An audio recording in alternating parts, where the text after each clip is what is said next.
Hola a todos, nuevamente bien aquí con ustedes, bienvenidos. Empezando un nuevo ciclo de conversatorios. Esta vez van a girar alrededor de la, de la presencia, de la vigencia de el pensamiento de Carl Jung. Aprovechamos que este mes de julio celebramos su cumpleaños y entonces, bueno, aprovechando y conmemorando esta fecha especial, decidimos hacer este conversatorio en torno a Jung. El conversatorio lo vamos a tener con Felipe, lo vamos a tener Felipe y yo.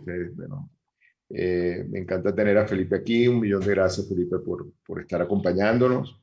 Y para los que no lo conocen, bueno, Felipe es psicoterapeuta junguiano, está en su proceso de formación y profundización en todo este tema de Jung y los aportes. Entonces, bueno, bienvenido Felipe, muchísimas gracias por estar acá. No. Gracias a ti, Eduardo. Esperemos que esta noche podamos catalizar y explorar un poco todo este tema de Jung en la cotidianidad.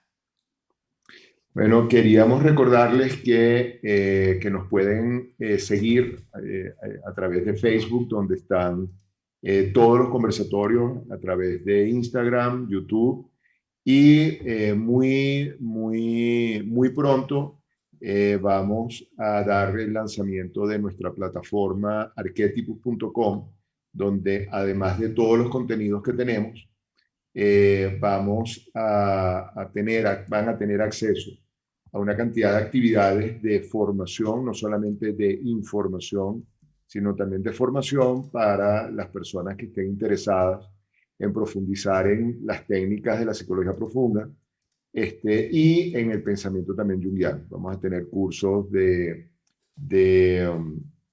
de profundización de los conceptos básicos de Jung y vamos a tener también la oferta de talleres donde vamos a poder como interactuar con estos contenidos, con estos conceptos básicos y su aplicación en nuestra cotidianidad. Entonces, bueno, ya los iremos informando de todo esto. A lo largo de este conversatorio vamos a estar paseándonos Hoy vamos a hacer como una introducción, una apertura y posteriormente vamos a profundizar en ciertos temas como es la visión de nuestro mundo onírico, de nuestros sueños a partir de la aproximación junguiana, los sueños tanto individuales como las experiencias que hay en registros de sueños colectivos, como es la, el sistema de matriz de sueño. Vamos a explorar la relación de la psique y el cuerpo. Vamos a profundizar los aspectos de Jung vinculados con la espiritualidad y la presencia, el cómo podemos aproximarnos a ese reconocimiento del mundo de la sombra en nuestra vida, en nuestra vida de contacto y particularmente en el tema de la pareja. Entonces, bueno, esperemos que nos acompañen a lo largo de estos próximos miércoles, donde estoy seguro que vamos a poder compartir con ustedes y gracias a las intervenciones, gracias a ustedes también ir profundizando sobre cada uno de estos temas. Entonces, bueno, bueno, nuevamente, Felipe, muchísimas gracias por estar acá y bienvenido.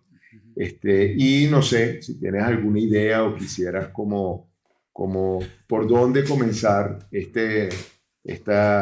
diría como este viaje, este paseo, más que un viaje como este paseo por la cantidad de elementos que Jung nos tiene y con los cuales nos aproxima al entendimiento de muchas cosas de nuestra cotidianidad. Ok, bueno. Me leíste la mente, Eduardo, porque creo que es un muy buen punto de partida para entender la cotidianidad en la obra de Jung. Yo creo que vale la pena recordar pues cierta anécdota, ¿no? En los círculos psicoanalíticos, o más bien no psicoanalíticos, sino pertenecientes a la psicología profunda, siempre hubo cierta secretividad, cierto carácter como de élite, cierto recelo por el conocimiento y como la restricción del mismo. Por ejemplo, uno puede recordar que Freud casi que en un momento armó un círculo masónico en donde les dio anillos a todos los participantes, a Sandor Ferenczi y a bueno, todo ese círculo como interno y como casi que generando una sociedad secreta alrededor de la psicología profunda, del psicoanálisis en el caso de él. Y Jung en cierto modo también expresó cierto recelo. Él, al final, y tal vez él no lo hizo desde como esa grandiosidad que de pronto se percibía en Freud, sino que lo consideraba tal vez un despropósito, tal vez consideraba muy difícil entender ciertos conceptos. Bueno, él también restringió y incluso a él hicieron varias propuestas para que ya al final de su vida, a él hicieron propuestas para que presentara su obra, para que Recording stopped. entregara una cuestión más metabolizada, más facilita, más, o sea, a él querían llevarlo a la difusión de su obra a los colectivos, pero él no quería. Entonces fue a partir de un sueño que él tiene, en donde él se ve en un auditorio aplaudido por muchas personas, en donde él se retracta y él empieza a crear, a esbozar la posibilidad de sacar un libro para el común, para el colectivo, el cual tituló El hombre y sus símbolos. Él se valió de, digamos, aprendices muy valiosos para poder empezar a elaborar esta obra y él genera un excelente libro que de hecho es una excelente obra introductoria para todos los que ustedes estén interesados en la psicología analítica. Un excelente punto de partida es El hombre y sus símbolos, ya que incluso en este libro se valen muchísimo de las referencias gráficas. Jung entendía la necesidad humana de ser ideográfico, la necesidad de integrar aspectos tanto visuales como de palabra. Entonces, este libro tiene una particular riqueza ideográfica, hay muchas referencias visuales, entonces es una obra muy recomendada. Y bueno, esto también nos lleva también a entender que nosotros como occidentales, bueno, nos queda más fácil entender el arquetipo en la imagen más que en la palabra. Se dice, por ejemplo, que en el Medio Oriente el arquetipo se expresa más mediante la palabra y, por ejemplo, si uno va a los palacios nazaríes o a, digamos, algunos sitios de orientación musulmana o judía, uno puede ver que en las paredes están todas escritas con versos sagrados, mientras que nosotros como occidentales nos valemos muchísimo de la imagen. De ahí creo que viene este proverbio de que una imagen vale más que mil palabras. Eso depende de donde nos ubiquemos nosotros a nivel de recepción arquetipal. Entonces, bueno, este es un excelente punto de partida y fue este libro el que llevó a Jung a expandir su visión. Mm, Me gustaría hacer un pequeño chequeo con la audiencia y saber si el audio está funcionando para ustedes y si la conexión está bien o está intermitente, ya que tuvimos una pequeña caída en la consola.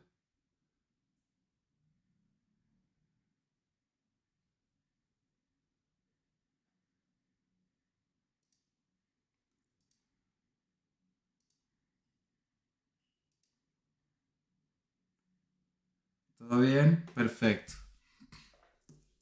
Listo. Entonces, mientras esperamos que Eduardo se vaya conectando de nuevo, eh, vamos a hablar un poco de la temática de algunos conceptos que se han vuelto parte de la cultura pop. Bueno, un momento. Hay gente que no está oyendo bien. Dicen que hay caídas del mal audio. ¿Me pueden confirmar si hay picos o si el audio está estable? Aló. Aló. Ajá, perdonen que tuve un detalle, bueno, un cataclismo técnico y se cayó todo el sistema. Perdón. Ok, vale. No, parece Recording que... in progress. Ok. Tenemos a la audiencia encontrada en que se está oyendo mejor o no se está oyendo bien. Yo estaré cerca al micrófono, Eduardo, también para que estés un poco más cerca al micrófono, porque dice que hay un poco de subidas y caídas en el audio. Entonces, vale, consideraremos ese detalle. Estaba introduciéndole a la audiencia, Eduardo, de cómo el hombre y sus símbolos se había vuelto un punto importante para la difusión de la obra, ¿no?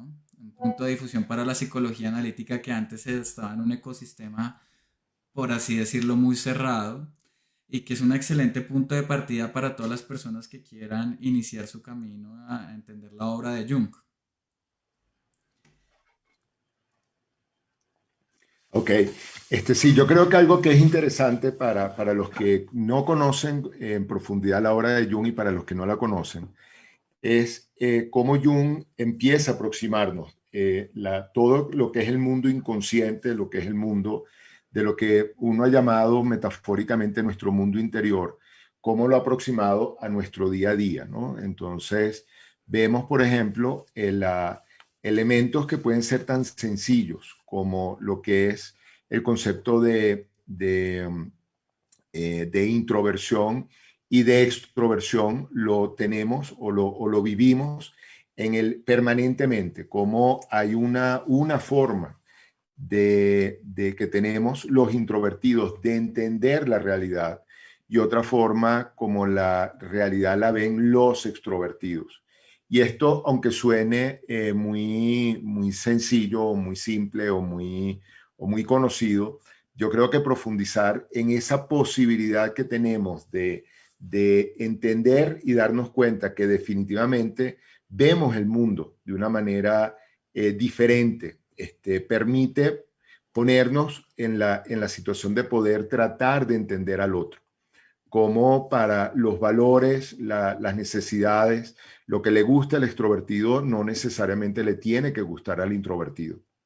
Y otro elemento muy importante que creo que es muy interesante como elemento totalmente original de Jung, tiene que ver con lo que planteó y lo que habló sobre sincronicidad, ¿no? Que es esa ruptura entre ese espacio-tiempo y causalidad, como estos conceptos que hoy en día los tenemos y los hablamos de una manera un tanto familiar, son elementos que en su momento fueron totalmente novedosos, ¿no? Entonces, yo diría que, bueno, vamos a ver si empezando por estos dos extremos, porque uno es como se puede ver, se puede vivir permanentemente, se puede incluso medir.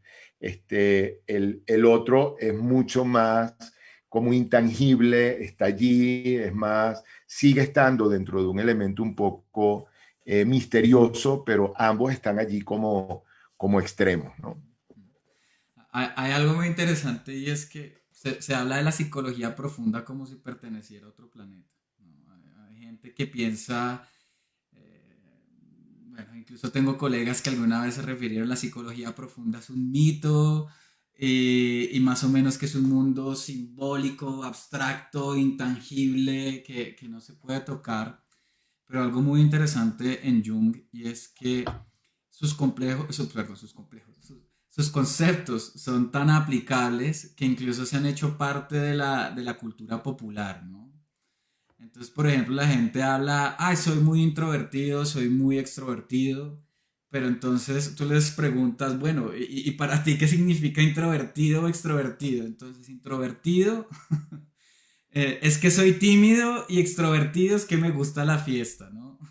Se han caído como en unos reduccionismos, en una degeneración del concepto que de pronto creo que vale la pena afinar porque son conceptos muy del día a día y que de pronto es bueno que la gente los tenga más claro. Entonces, creo que lo primero que se puede decir de estas dos polaridades es que Jung hablaba que en el proceso de la constitución de la personalidad, Hay personas que van a favorecer que la energía esté afuera, extra, afuera, vertido, o sea, vertir la energía en el afuera. Y es gente que empieza a construir un sentido del mundo más orientado en las interacciones con el entorno, con lo más tangible, mientras que los introvertidos, y aquí me incluyo, solemos vertir más la energía hacia el interior y favorecer mucho más este mundo que se lleva adentro, más de los ímagos, de las representaciones, de la fantasía. Y bueno, y eso tampoco implica que caigamos en categorías muy estrictas, ¿no? La gente ya se dice introvertido o extrovertido como una sentencia, pero lo cierto es que siempre nos estamos moviendo de un campo a otro, solo que empezamos a privilegiar el estar en un campo o en el otro.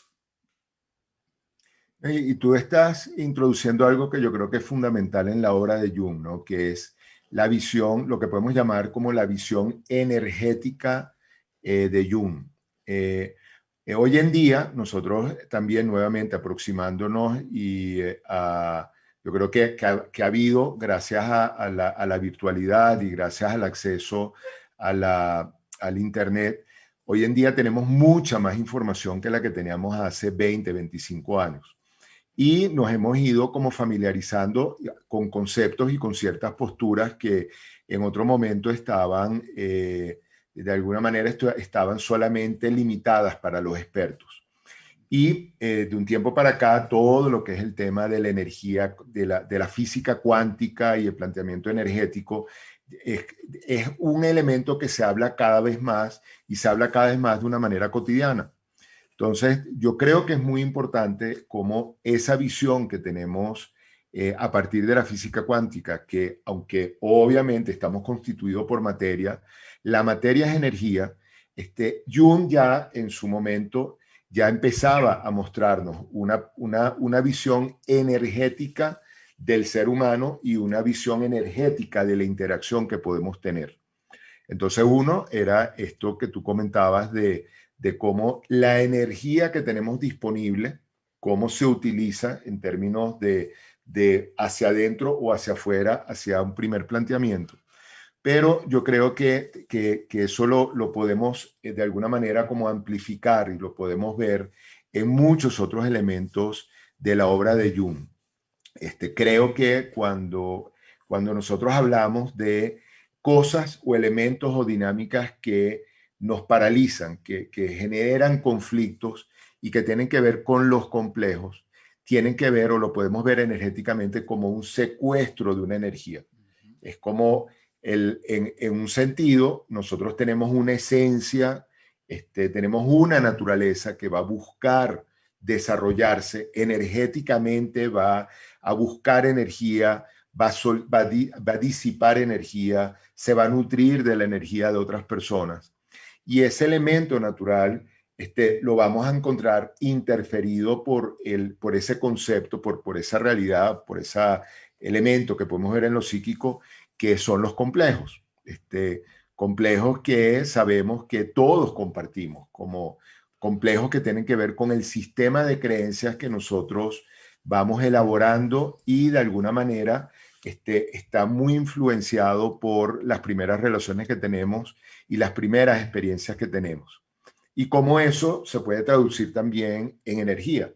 Entonces podemos ver cómo hay personas que naturalmente les fluye la energía y hay otras personas que de alguna manera tienen esa energía represada o paralizada, estática, como vemos que hay personas que tienen energía ligera, una energía, si se quiere, como, sí, como más ligera, no tiene otro nombre, y otras personas que tienen una energía más pesada, ¿no? Ujú. Sí, sí, sí, sí, sí. Y fíjate que esto que traes es bien interesante porque sí, uno creo que si uno le puede dar una imagen a los complejos como unos vectores, unas líneas que a veces lo desorientan de la conciencia y que incluso a uno lo pone a decir quiero esto pero quiero lo otro y empezamos a ver cómo la psique se puede mover en varios territorios, en varias direcciones energéticas que uno tiene que aprender a conciliar, pues se cambia toda la manera de vivir, ¿no? A nosotros nos enseñan a pensar que todo lo que somos es un ser integrado, que todo lo que pensamos es correcto, que todo lo que sentimos es necesariamente lo mejor, pero muchas veces pensamos toneladas de basura ahí plantada por algunos otros vectores, otras fuerzas, otros temas bueno, que nos jalan unas direcciones que en última son lo que, bueno, tradicionalmente se podía catalogar como neurosis. ¿No? Y eso, fíjate que nos va aproximando a dos cosas, ¿no? Uno, ese planteamiento que trae Jung de Pierre Janet, donde él dice, eso comenta o plantea eso que tú estabas trayendo, que nosotros, aunque nos vivimos como una unidad o creemos vivirnos como una unidad, realmente estamos permanentemente disociados. Yo creo que cuando uno medita, y hoy en día creo que esta experiencia la puede registrar muchas personas, porque hoy en día todo el tema de la meditación y el mindfulness lo tenemos en la muy presente, podemos ubicar o podemos reconocer cómo en esa pretensión de que tenemos un solo foco, hay una cantidad de cosas que están pasando, pensamientos que vienen, emociones que aparecen, elementos contradictorios. Y yo creo que esto, Jung nos dio elementos para empezar de alguna manera a organizar este mundo, esta cantidad de situaciones que comienzan a aparecer, ¿no? Y de esta manera, entonces, él empieza a hablar o nos comenta que nosotros de alguna manera construimos una personalidad con la que nos presentamos, que es la máscara, es como si esa imagen de presentación que yo tengo frente al colectivo, pero que en la medida que yo construyo máscara, en la medida que yo presento máscara, por otro lado, estoy desarrollando y estoy escondiendo otro elemento de la personalidad, que es la personalidad sombra. Y nuevamente hablando de los complejos como elementos que pueden disociar, podemos encontrar también aspectos que nosotros en un momento determinado nos guían para podernos relacionar o para poder desarrollar ciertas actividades y el que pueden estar en contraposición con nuestra verdadera naturaleza, con lo que podemos llamar la naturaleza arquetipal, ¿no? Ese elemento con que todos nacemos, ese patrón que de alguna manera está inscrito en el centro de nuestra psique y que va a buscar desarrollarse a lo largo de la vida.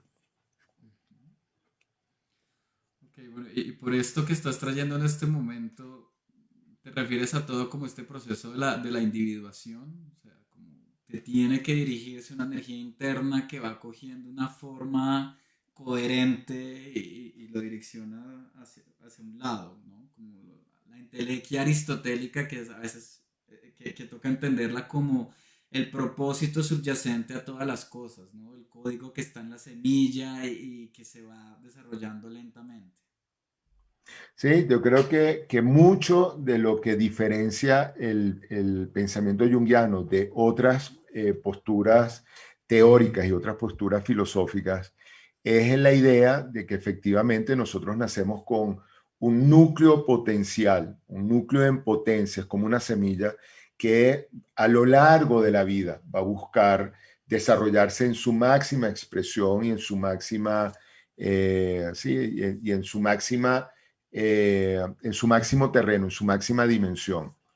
Y que precisamente es lo que tú señalaste como principio de individuación, ¿no? Es como alguien lo ha definido que me parece que es muy gráfico, es como que el principio de individuación tiene que ver con ese impulso a transformarnos en la mejor versión de nosotros mismos. Y cómo en ese principio de individuación vamos a pasar por diferentes etapas, por diferentes fases, buscando esa integración final. Y aquí nos aproxima Jung a ese elemento que también ha sido de alguna manera reconocido popularmente, que es la crisis de la mitad de la vida, ¿no? Es como ese elemento que muchas veces ubican entre los 30 y pico y los 40 y pico, donde personas, donde individuos que en un momento determinado tenían unas características de personalidad y tenían una forma de relacionarse, es como que se viven, o las personas que lo rodean viven casi que como de un día para otro, y muy entre comillas, se genera un cambio fundamental en el que de repente cambian los principios o cambian los valores o cambian los intereses. Y desde la perspectiva junguiana podemos entender cómo este principio de individuación inevitablemente va a marcar que en determinados momentos de nuestra vida nosotros nos confrontemos con lo que hemos construido hasta ese momento. Casi que de manera natural, por mucho tiempo nosotros estamos construyendo una forma de adaptarnos con el afuera que no siempre tiene que ver con nuestra verdadera naturaleza, ¿no? Esa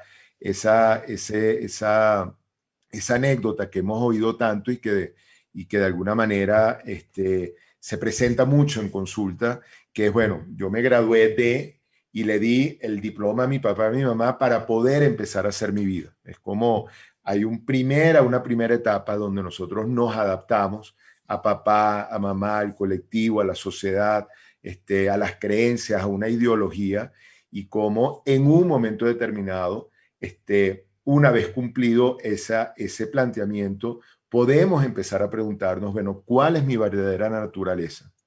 Y creo que Jung nos da elementos como para poder empezar a identificar cuál es esa verdadera naturaleza, ¿no? Eso que hemos llamado la ecuación arquetipal, cómo cada uno de nosotros nace con una serie de estas semillas que empiezan a desarrollarse, y en la medida que hacemos una integración de estas diferentes posibilidades, y la podemos desarrollar hasta donde el entorno nos permita, hasta donde la interacción nos permita, podemos tener una vida mucho más satisfactoria, una vida mucho más completa, una vida mucho más rica. Yo creo que a Jung hay que reconocerle, digamos, algo que tiene mucho valor es su capacidad de presentar un escenario psíquico optimista, que aunque uno cree que eso debería ser lo regular, no fue, por ejemplo, la influencia que le dio Freud.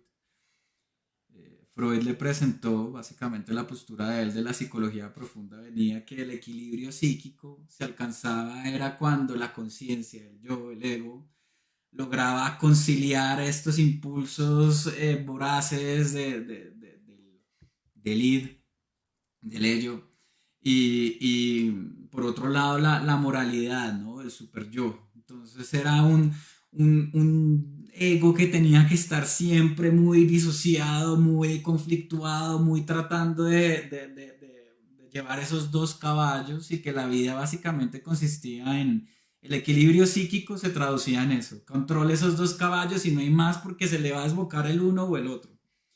Y lo bonito de Jung es que precisamente habla del equilibrio psíquico, es más en encontrar ese orden interior, ¿no? En conectar con el self, con el sí mismo, con una estructura que conoce como nuestro orden interior, y saberlo ir y saber como encontrar un propósito ahí, que me parece una visión mucho más optimista que la tradicional. Y yo creo que algo un poco para amplificar lo que tú comentas, que creo que es muy importante y es fundamental en la psicología de Jung, tiene que ver con, y no, aquí no vamos a decir que una cosa es más importante que la otra, sino que es diferente, otra vez hablando de tipologías. Yo diría que también en eso influye mucho que Freud era una tipología muy racional. Entonces, para él era importante tener estas estructuras y estas dinámicas entre las estructuras, y de alguna manera se rigidizaba ese movimiento entre esos contenidos. Mientras que Jung, que era mucho más intuitivo, tuvo una aproximación desde esa parte intuitiva mucho más natural frente a la psique. Por eso es que los principios espirituales estaban tan presentes en la obra de él. O sea, como Uno ve la naturaleza y en la naturaleza uno ve cómo los elementos van evolucionando, se van transformando, van cambiando, cómo los elementos buscan una cierta armonía, un cierto equilibrio, cómo los elementos buscan tienen un elemento de autorregulación y tienen un cierto elemento como de autoestructurarse también, de autoorganizarse. Y estos elementos que Jung intuye o que Jung saca de la naturaleza de alguna manera, intuye que en nuestro mundo interior también se presentan. Entonces, yo diría que por eso, cuando uno habla de estos conceptos junguianos, esta posición junguiana, uno la puede sentir mucho más cerca, porque la puede asimilar como uno asimila la naturaleza que nos rodea. Mientras que los otros planteamientos más teóricos, bueno, vienen de una comprensión de ciertas estructuras y de cierto movimiento entre esas estructuras que lo hacen mucho más complejo. Lo hacen más como un modelo, realmente como, bueno, yo presento esta maqueta, yo presento esta forma de entender la psique y dentro de esa presentación hay como un modelo, mientras que Jung casi que nos presenta es una resonancia, es un date cuenta que así funciona aquí y de la manera que funciona aquí, de esa misma manera funciona dentro. Nos presenta casi que una metáfora de la naturaleza para poder entender el mundo psíquico. Hay un concepto que creo que también deberíamos aprovechar este conversatorio para precisar, dar matices, de orientar, no dejar tan volátil, y es el de la sincronicidad, porque es que este concepto a veces se le ha dado como unos tintes ya en exceso esotéricos, y ojo, hay esos esoterismo que tiene un valor arquetipal y simbólico muy rico y muy valioso, pero hay ya un esoterismo que está ya muy sobrellevado, ya muy desproporcionado. Entonces a veces a la sincronicidad se le dan unas capas y entonces empiezan a utilizar muy libremente y muy laxamente conceptos como el de la física cuántica, donde pues Jung en su relación con Pauli pudo ir elaborando este concepto de la sincronicidad. Pero yo creo me voy a tomar el atrevimiento de explicar un poquito de física sí, en este conversatorio para que la gente tenga más precisión en relación a lo que se habla de lo cuántico de la sincronicidad. En la física no se ha podido llegar, en la ciencia es común que a veces no se pueda tener un solo modelo para explicar el universo, ¿no? Y en la física pasa que se dieron cuenta que el universo, para explicar los procesos grandes, macro del universo, funciona más la física de la relatividad de Einstein. Para explicar el mesocosmos donde nosotros estamos, Newton ahí sobresale en términos de explicar las fuerzas. Pero los físicos se dieron cuenta que para explicar ya los temas a nivel más, ya a nivel de partículas, ya muy microscópico, se necesitaba otro modelo, que es el cuántico. Entonces ahí se ha hablado tanto de esta teoría, la necesidad de una teoría del todo, ¿no? A Theory of Everything, de pronto algunos han visto la película, esta es porque la física durante muchos años ha tratado de integrar un solo modelo y no ha podido. El universo se comporta de distintas maneras y cuando nosotros hablamos de lo cuántico, que ya la física de las partículas se dieron cuenta de algo muy particular, y es que en ese nivel de la materia se comporta muy de acuerdo al pensamiento y a las expectativas del pensamiento. Se han hecho numerosos experimentos en donde se bombardeaban lugares con fotones y donde el experimentador pensaba que iba a llegar el fotón, bueno, por ahí, por esa ruta cogía. Entonces, cuando nosotros hablamos de lo cuántico, es de cómo una interrelación entre este mundo interior y del pensamiento y lo que se mueve en un correlato o en una relación con lo externo, con los fenómenos físicos, con lo que está pasando afuera. Entonces, eso es precisamente lo que trata Jung con el concepto de sincronicidad y es de esta correspondencia entre los fenómenos psíquicos interiores con lo que sucede en el afuera. Y desde ahí debe interpretarse sin darle tantos visos a veces tan desfasados. Y yo creo que el gran aporte de Jung fue empezar a sumar la relación entre materia y energía, ¿no? Y un poco entre materia y psique.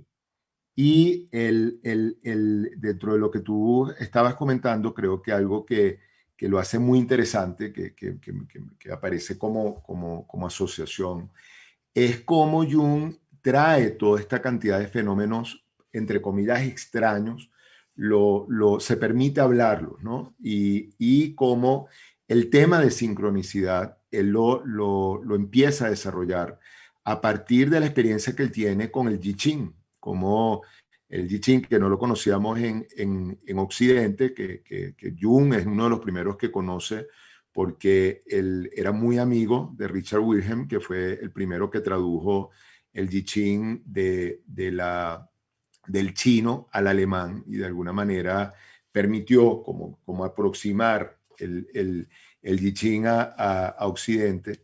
Para Jung era pasmoso como cuando uno se leía el I Ching había una correlación permanente entre lo que el libro expresaba y la situación del que estaba consultando en ese momento. Y entonces esta relación que no se podía entender de alguna manera a partir de la estadística, bueno, porque cómo es que de 64 hexagramas que yo puedo identificar o que yo puedo señalar, hay la escogencia de uno, dos, tres hexagramas que hablan de la vivencia que yo estoy teniendo en un momento particular. Entonces ahí es donde empieza a ver esta relación entre ese mundo psíquico, ese mundo inmaterial, ese mundo invisible y algo que de alguna manera se puede materializar, ¿no? En una lectura al lanzar las monedas o al lanzar los tallos que se utilizan para la lectura, cómo esa interacción permite precipitar, permite como aterrizar una cantidad de elementos que están en el mundo invisible. Y fue cuando empezó a plantearse o empezó a decir, mira, es que definitivamente hay ciertas experiencias que tenemos que no podemos relacionar, que no podemos identificar o no podemos señalar como causa-efecto, por eso los llamaba acausales, y que no tienen nada que ver con ni el tiempo ni el espacio, como hemos también tenido la experiencia, hemos tenido anécdotas de cómo se muere alguien querido en otro continente o muy lejos y se detiene el reloj de nuestra casa. O sea, qué es lo que pasa ahí, que sucede algo que no tiene que ver con el tiempo ni con el espacio o como en otras situaciones sucede algo que no es causa-efecto, por lo menos explicado mecánicamente o físicamente a partir de las leyes que conocemos. Entonces creo que en ese sentido nuevamente hay un Jung que nos invita a explorar misterios, hay un Jung que nos invita a relacionarnos con las fantasías que tenemos en nuestro mundo interior, con las cosas raras que nos suceden. Hay muchos pacientes que se aproximan a la clínica, al consultorio, con mucho miedo o con mucho interés o con para hablarnos de situaciones como de despersonalización, como tienen experiencias en donde se ven como desdoblados. Personas que en un momento determinado tienen experiencias de intuiciones o premoniciones que no logran comprender.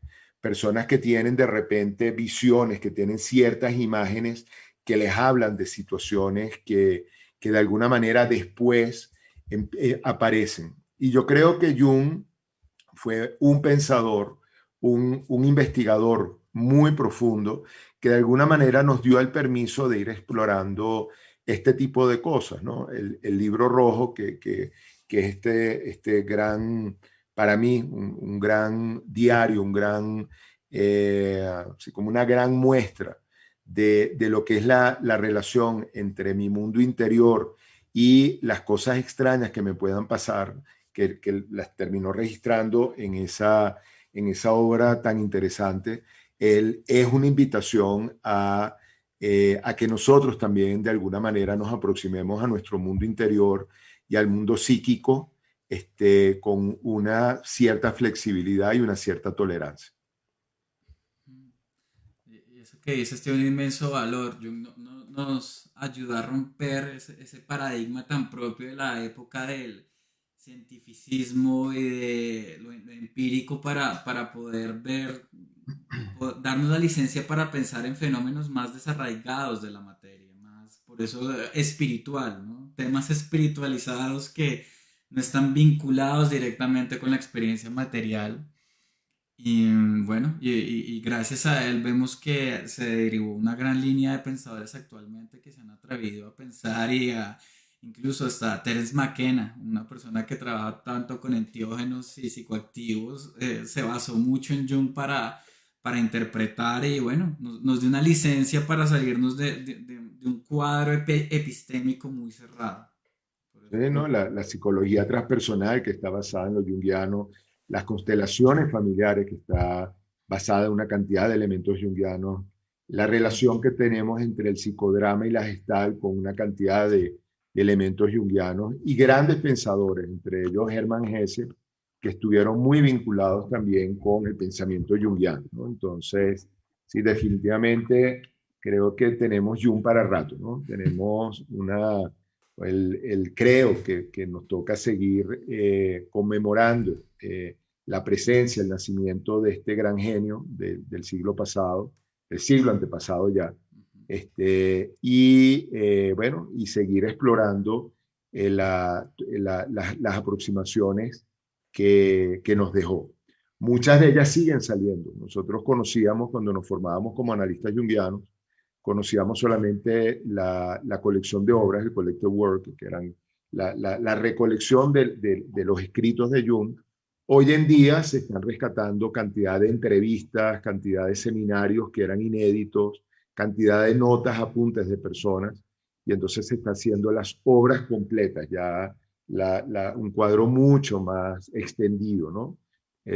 Donde vamos a encontrar temas como yoga y meditación, vamos a encontrar temas sobre sincronicidad, temas sobre la relación con nuestro mundo onírico, con el mundo de los sueños, que ya Jung tenía varias cosas escritas, pero hay una cantidad de elementos que están allí que, bueno, que todavía están esperando porque los revisemos y porque podamos como aproximarnos y amplificarnos desde allí.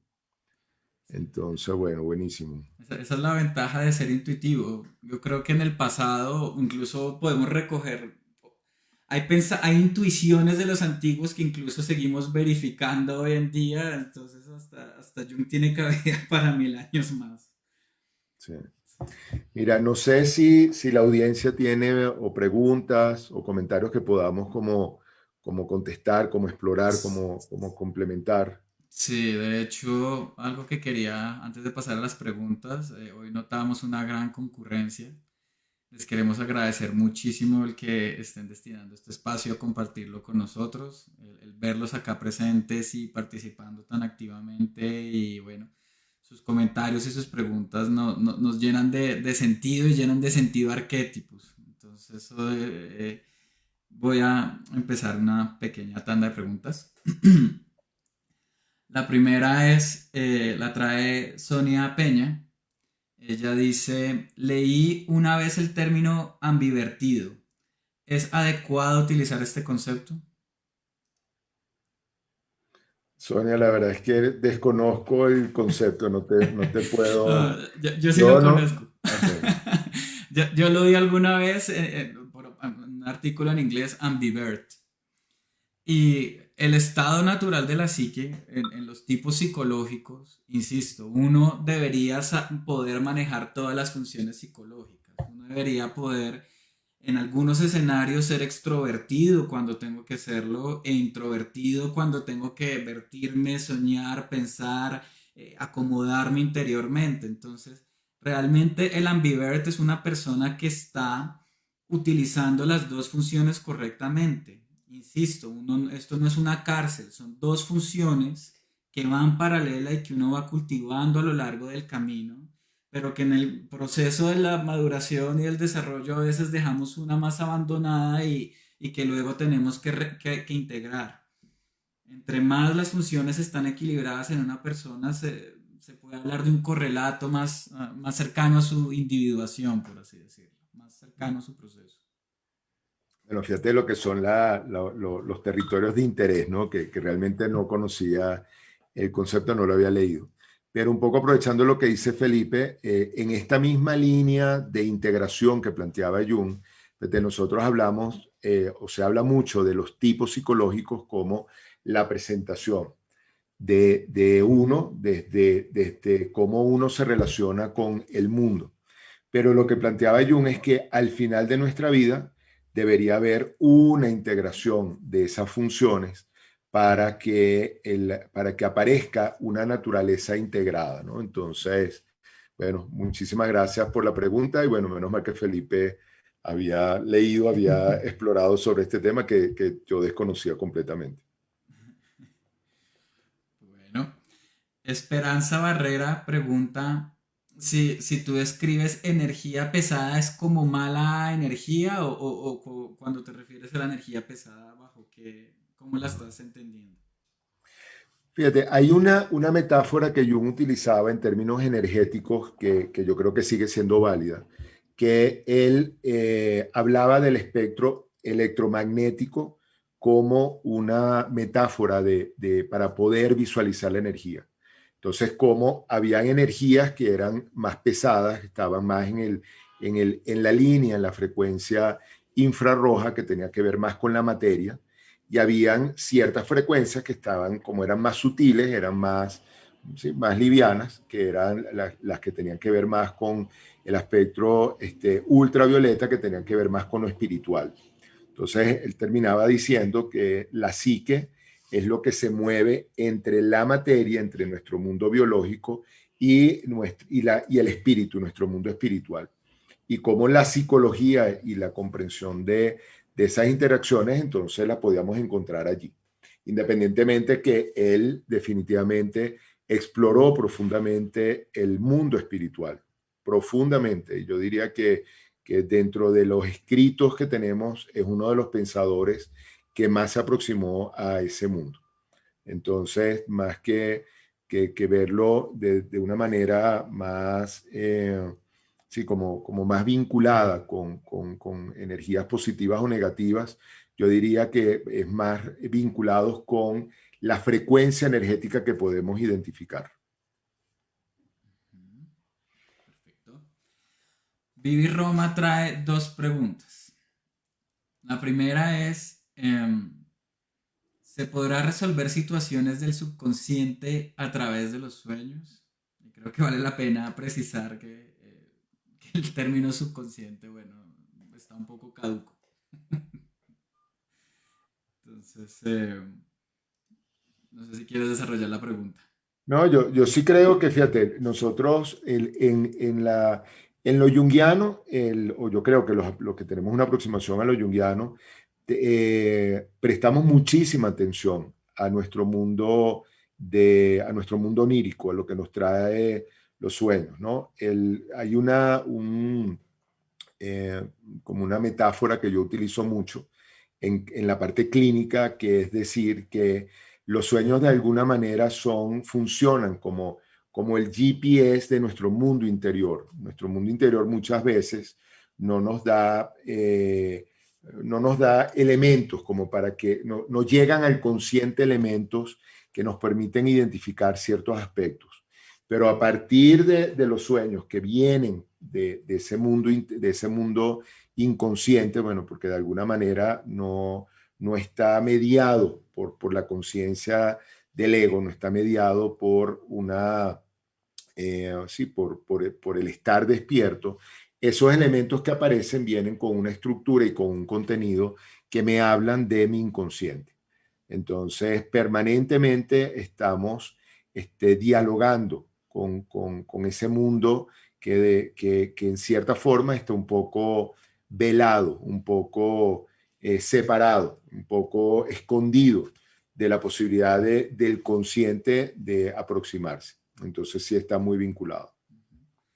Me gustaría ampliar un poquito la respuesta y yo diría que los sueños no solo resuelven temas del inconsciente o los evidencian, los ventilan, sino también del mundo consciente. Eh, Hay un ejemplo que para mí es súper potente y está en este libro, en El hombre y sus símbolos, del que hablamos al comienzo del conversatorio. Él hablaba del pueblo de los Nazcapi, que son una tribu en donde el ritual iniciatorio para los hombres es que los sacaban muy lejos de su aldea, los metían por allá en un bosque y la prueba consistía en regresar a casa. Y cuando, bueno, este muchacho asustado, bueno, ¿cómo voy a llegar? Le decían sueñe. Y a través de los sueños y de conexión con el inconsciente tenía que reabrirse el camino para de nuevo volverse. Y bueno, ¿cuántas veces nosotros después de un sueño profundo no nos levantamos resolviendo algún... Hay gente que hasta ha resuelto problemas matemáticos, ecuaciones y, bueno, un montón de cosas gracias a conectar con la interioridad. Sí. Mm, la segunda pregunta de Vivi Roma va por el lado de cómo conciliar estos temas de creencias paranormales con la fe católica. Mira, yo creo que si nosotros realmente observamos de manera natural la expresión de nuestro mundo interior y la expresión de lo que podemos, de que lo que hemos ido construyendo como principios, como valores, la gran mayoría de las religiones, la gran mayoría de las religiones tienen cómo aproximarnos y cómo interpretar estos elementos que son un poco como, sí, como metafísicos, ¿no? En muchas religiones aparecen o tenemos las figuras, por ejemplo, de los ángeles como mediadores, intermediadores entre el mundo consciente y ciertos aspectos que no podemos comprender.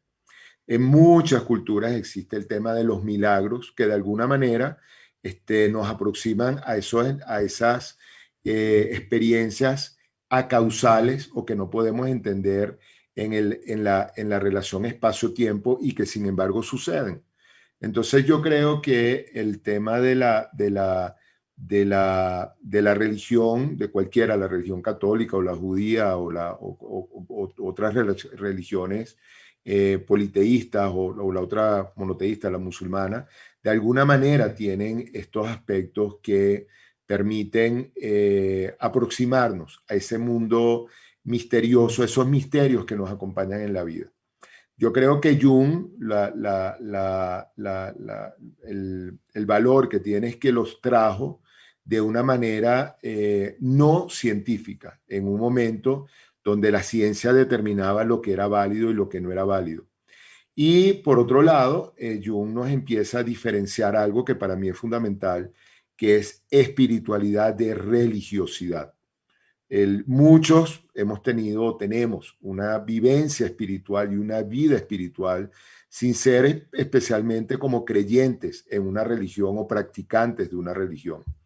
Y eso lo vemos cada vez más, lo estamos viendo más, cada vez más en nuestro mundo contemporáneo, ¿no? Como hay personas que esa religión en la que fueron bautizados, llega un momento que les deja de decir cosas y de alguna manera logran seguir conectados con su espiritualidad, vinculándose con otros elementos y viéndose bueno, por llamarlo de alguna manera, como un libro de experiencias que podemos recoger, bueno, porque son las experiencias que nos suceden en el día a día.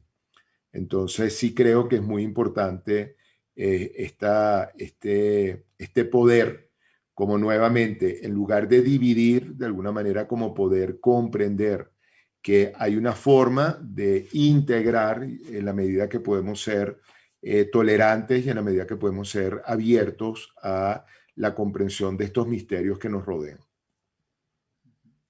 Hola, yo complementaría diciendo que la religión es arquetipal.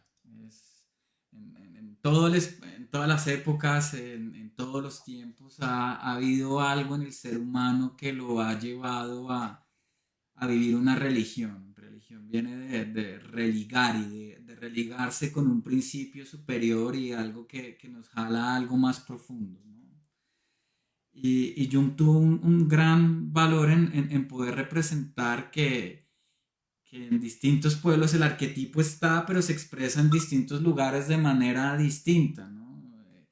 Si lo vemos desde el paganismo, por ejemplo, en Grecia o en lo nórdico, había el arquetipo cobraba figuras distintas, sea Zeus, sea Odín, sea la representación que sea, y con las religiones pasa lo mismo, hay un núcleo humano muy sabio que cobra una forma a través de la cultura y que de alguna manera el conectar con lo yugiano nos permite entender que en distintos lugares y representaciones humanas está el mismo principio. Entonces, creo que se trata un poco de desvalidar la propia religión, el poder validar otros y otros caminos sin afectar el propio.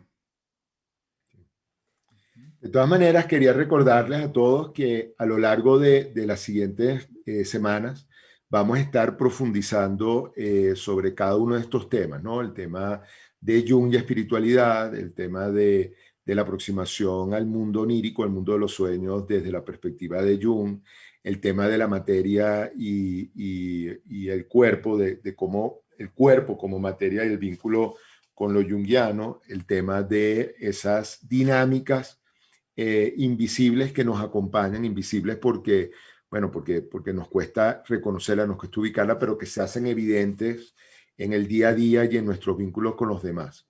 Entonces, todos estos elementos vamos a estar, le vamos a dedicar bueno, una sesión completa para poderlos ir profundizando. Bueno, Marcela Salazar pregunta, ¿cambian los arquetipos con los cambios en el mundo y la sociedad? Fíjate, en principio pudiéramos decir que o pudiéramos relacionar los arquetipos un poco con la memoria de la humanidad. O sea, es como son las posibilidades de roles, de presentaciones, de formas de vincularnos que están preformadas y con las cuales nosotros nacemos. Entonces, desde ese punto de vista, en principio, los arquetipos pudiesen cambiar con la evolución de la humanidad.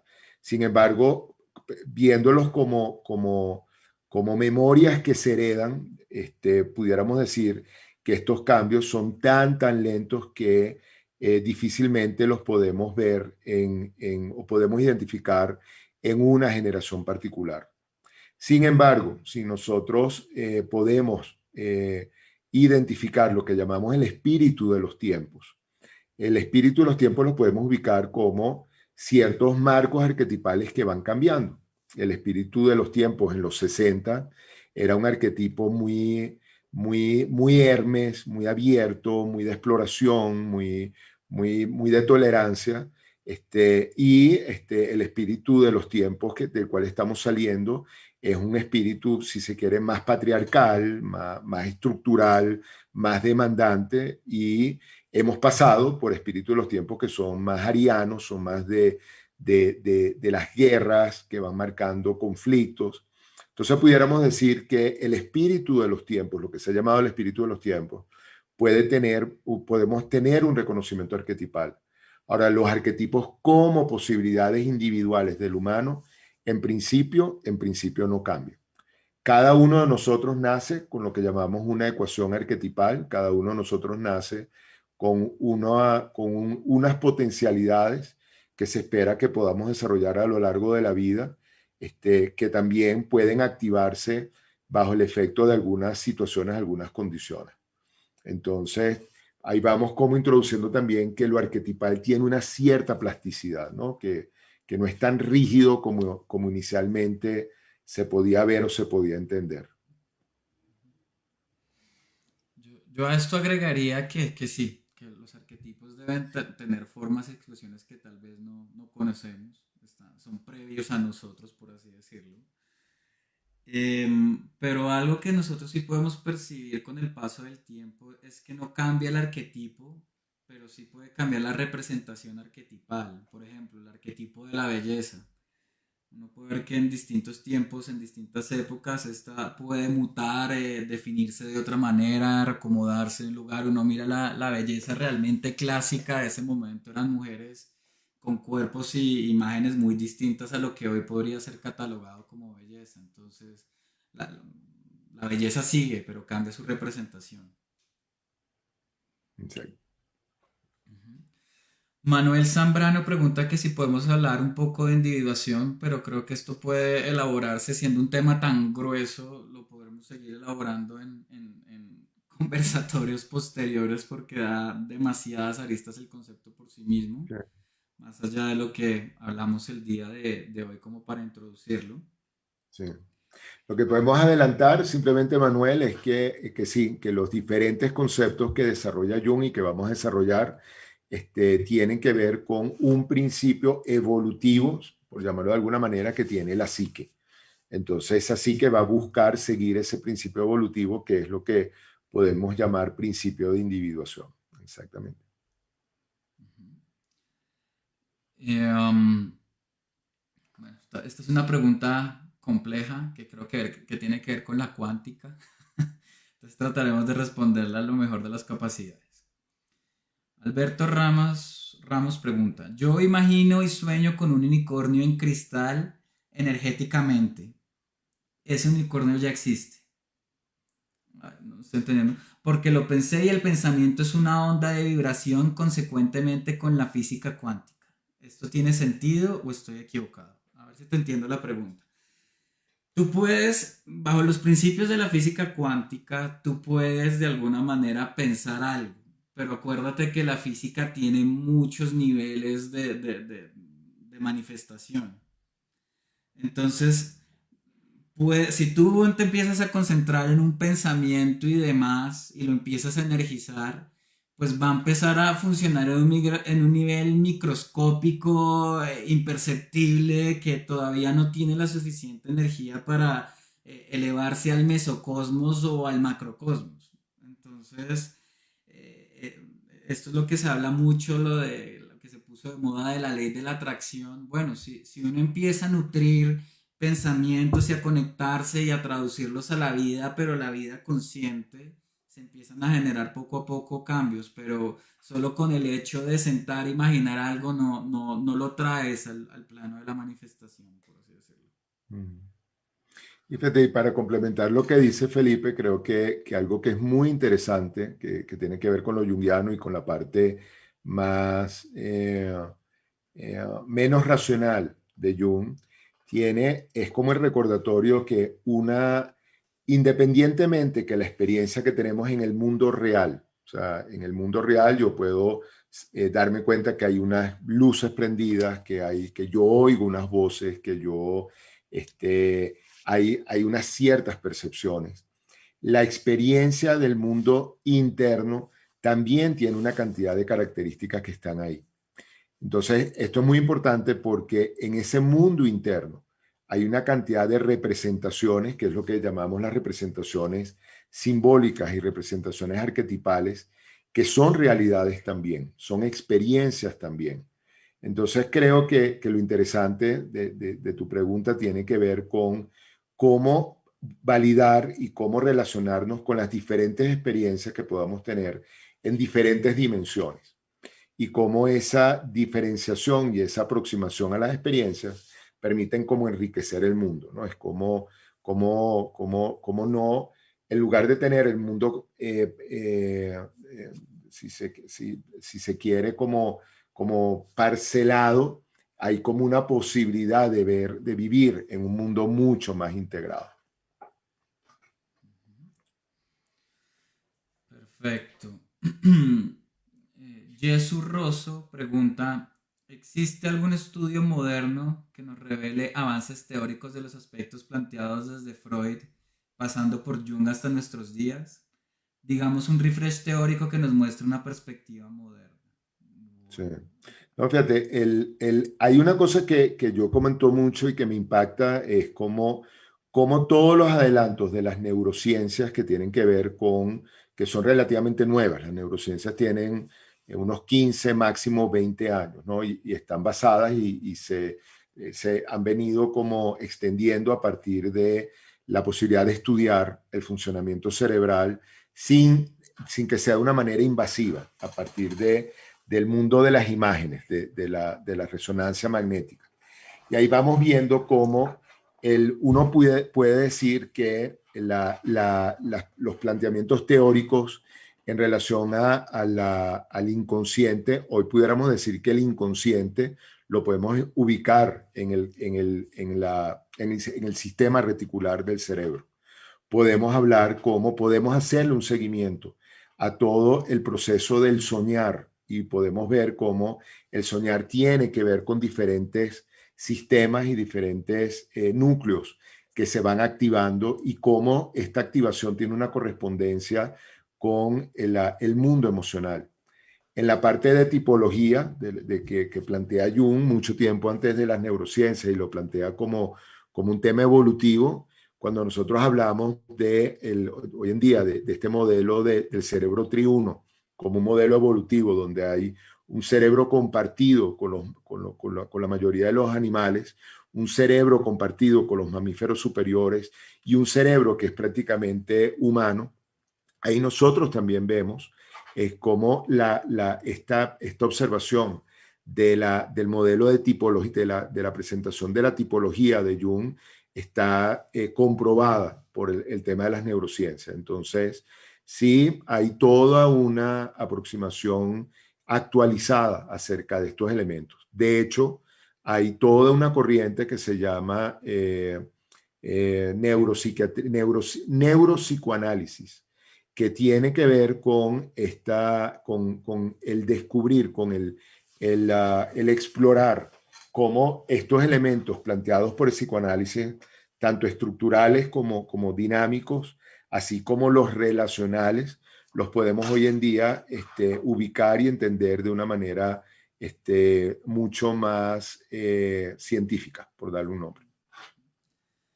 Yo a eso complementaría, eso depende tú que entiendas, Jesús, como estudio moderno, ¿no?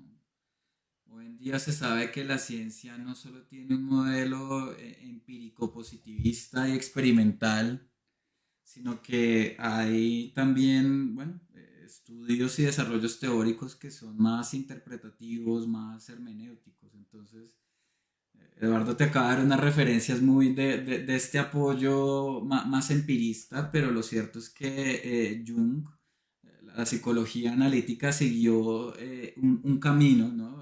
Los aportes teóricos de Freud como que se quedaron en un lugar y bueno, hay otros autores que lo han seguido desarrollando al específicamente, pero a Jung, bueno, ahí siguieron muchos de sus aprendices, ahí está Marie-Louise Bonfrance y bueno, incluso post-jungianos que están más cercanos en el tiempo como López Pedraza o Hillman. Entonces, no, la corriente no ha dejado de madurar, por así decirlo, teóricamente.